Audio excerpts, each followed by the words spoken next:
Saturday evening ഞങ്ങളുടെ അടുത്തുള്ള ശിവക്ഷേത്രത്തിൽ ഉത്സവം തുടങ്ങിയിട്ടുണ്ടായിരുന്നു. അപ്പം ഞങ്ങൾ ജസ്റ്റ് അങ്ങോട്ടേക്ക് പോകാമെന്ന് വിചാരിച്ചു. ചേട്ടായി സൈക്ലിംഗ് ഒക്കെ കഴിഞ്ഞ് വന്നതിന് ശേഷം ഞങ്ങൾ രണ്ടാളും കുളിച്ച് റെഡിയായി അമ്പലത്തിലേക്ക് പോയി.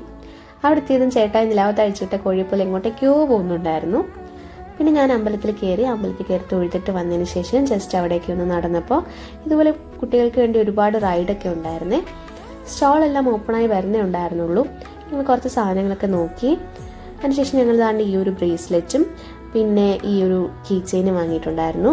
അവിടെ നിന്ന് നേരെ ഫുഡിങ് സെക്ഷനിലോട്ട് പോയി ഈ ഒരു ഐസ്ക്രീം കഴിച്ചു. പിന്നെ കോളിഫ്ലവർ ഫ്രൈ കണ്ടപ്പോൾ എനിക്കത് വേണമെന്ന് പറഞ്ഞു. അങ്ങനെ ഞങ്ങൾ അത് കഴിച്ചു. പിന്നെ ഒരു ചായയും കുടിച്ചു. അങ്ങനെ ഞങ്ങൾ അവിടുത്തെ ലൈറ്റൊക്കെ നോക്കി നിൽക്കുമായിരുന്നു. നല്ല രസമുണ്ടായിരുന്നേ. അതിനുശേഷം അവിടുത്തെ സ്റ്റേജിൽ ചേച്ചിമാരുടെ ഡാൻസ് ഉണ്ടെന്ന് പറഞ്ഞ് ഞങ്ങൾ നേരെ അങ്ങോട്ടേക്ക് പോയി. നല്ല രസമുണ്ടായിരുന്നു. നല്ല കോർഡിനേഷനിൽ എല്ലാവരും കളിക്കുന്നുണ്ടായിരുന്നു. കുറച്ച് നേരം അവിടെ നിന്ന് ഡാൻസ് ഒക്കെ കണ്ടതിന് ശേഷം ഞങ്ങൾ ഹാപ്പി ആയിട്ട് നേരെ വീട്ടിലേക്ക് പോയി.